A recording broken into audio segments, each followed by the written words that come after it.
বাঁচাতেও কিন্তু we are already struggling.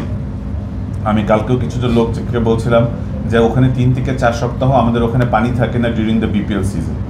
So আমরা যদি ওভাবে করেই ওয়ার্ক করতে থাকি তাইলে ওই ফতুল্লার মতো একদিন পরে চিটাগং কিন্তু আনপ্লেয়েবল হয়ে যাবে। এরকম একটা ইন্টারন্যাশনাল ভেন্যু আনপ্লেয়েবল হয়ে গেলে কত টাকা আর্থিক যে আমাদের লস হবে এটা আসলে কেউ ক্যালকুলেট করে না।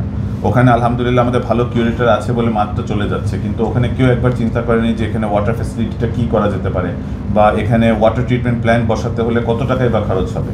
দেখেন, ইটস ভেরি ইম্পর্টেন্ট। আপনারা সবাই বলেন যে বিসিবি 1398 কোটি টাকা আছে, কিন্তু no board member, not the president or anybody will take this home. এটা আমরা কেউ আমাদের বাচ্চা কাচ্চার জন্য রেখে যেতে পারবো না।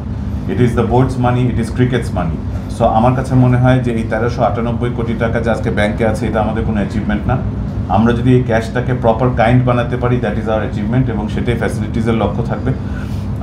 আপনারা হয়তো প্রায় দেখবেন যে অনেক কিছু হচ্ছে, আমি বুলবুল ভাইকে অনেক ডিস্টার্ব করি যে আমাকে এটা করে দেওয়া লাগবে, ওটা করে দেওয়া লাগবে, কিন্তু at the end of the day আমার যদি সারাদিনও ওনার কাছে বসে থাকা লাগে তারপরেও আমি চেষ্টা করব বাংলাদেশের ফ্যাসিলিটিস যতটুকু বাড়িয়ে নিয়ে যাওয়ার ততটুকু আমার চেষ্টা থাকবে।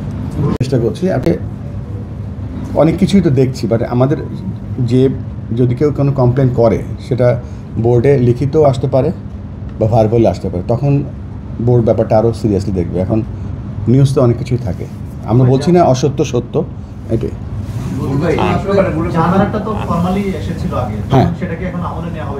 না, জাহানারার যে কমপ্লেন যেটা এসছিল সেটা লিখিত এসছিল 21 সালে।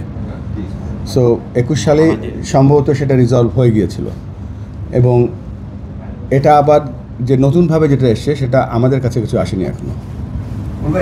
ফান্ডিং মডেলটা করতে গেলে ওইটা চালানোর জন্য অনেক ম্যাচুরিটি লাগবে, মানে লোক লাগবে ওই সব জায়গায়। এখনও হয়তো ওইভাবে হবে না, তবে আমাদের বোর্ডে আমরা আলোচনা করব যে জেলা এবং বিভাগের ক্রিকেট উন্নয়নের একটা এক্সট্রা ফান্ড যাতে আমরা একটা নিয়ে নিতে পারি, সেখান থেকে বেসড অন দ্য নিড আমরা সেখান থেকে খরচ করবো। আমি এই কথাগুলো বলছি, আমরা বোর্ডের আলোচনা করে তারপর ফাইনাল করব, বাট তাদের এই ব্যাপারগুলো দেখা হবে। Whether that is employee, whether that is a director, there is an investigation committee that is responsible for the decisions. So এখন যেহেতু ইনভেস্টিগেশন কমিটিটা ডিক্লেয়ার করা হয়েছে, আমরা কিন্তু ওনাদের ডিসিশনের উপর ডিপেন্ডেন্ট, বিকজ আমরা কিন্তু independently as a cricket board director or a president we are not entitled to take any decisions. এখন কালকে যদি আমাদেরকে বলে যে 4টা এমপ্লয়িকে ওএসডি করতে হবে, তাহলে আমরা 4টা এমপ্লয়িকে ওএসডি করবো। অ্যাট দি সেম টাইম আপনার যে ডিরেক্টরের কথাই আপনারা শুনতে চাচ্ছেন মেইনলি, বিকজ ঘুরিয়ে পেঁচে এটাই কথা হচ্ছে। The decision is there's. তারা কমিটিতে যখন তারা ইনভেস্টিগেশনটা করবে তাদেরকে সহায় করবে, কোনো ডিরেক্টরকে ছেড়ে যে করবে তা কিন্তু না। For example, if the allegation was against me, তাহলে আমার এগেনস্টে অ্যালিগেশনের তারা ফুল তদন্ত করতো। ইফ ইনভেস্টিগেশনের যারা করছে তারা যদি বলতো আমাকে সরিয়ে দিতে, তাহলে আমাকেও সরিয়ে দিতে হবে। বুলবুল ভাই যেটা বলেছেন, zero tolerance, whether that is the president, whether that is the board director or any employee.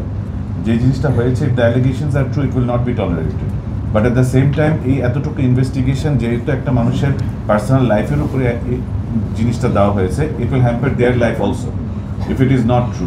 So at least 5-7টা দিন কিন্তু ওদেরকে সময়টা দেওয়া যেতে পারে। ফর এক্সাম্পল, আজকে আতিফ ভাই আপনার নামে যদি দেওয়া হতো, তাহলে you deserve a right to get the decision also, যে আপনি কি এটাতে করেছেন নাকি করেননি। বিকজ অ্যালিগেশন যে কেউ দিতে পারে, and let's assume it's right or wrong, but যেহেতু ওনাদেরও কিন্তু ফ্যামিলি আছে, যাদের নামে অ্যালিগেশনটা দেওয়া আছে তাদেরও ফ্যামিলি আছে, তাদেরও বউ আছে, বাচ্চা আছে। সো তাদেরকেও 5-7টা দিন টু প্রুভ দেমসেলভস রাইট, সেটার সুযোগটাও কিন্তু আমি মনে করি তাদের পাওয়া উচিত। না না না, এটা এটা আপনি লিংক করে দিয়ে আসেন। আপনি ক্লিয়ার করুন, মানে for this kind of allegations what is the stand of board, একদম স্পেসিফিক্যালি বলেন। অ্যাপার্ট ফর এমপ্লয়িজ ডিরেক্টরস, এটা আপনার স্ট্যান্ডটা কি হবে? আপনি একটা কোশ্চেন করেছেন, আমি একটা রিপ্লাই দিই। Zero tolerance. Thank you. আচ্ছা, সব ধরনের খেলার খবর পেতে সাবস্ক্রাইব করুন, সঙ্গে থাকুন খেলার পাতার।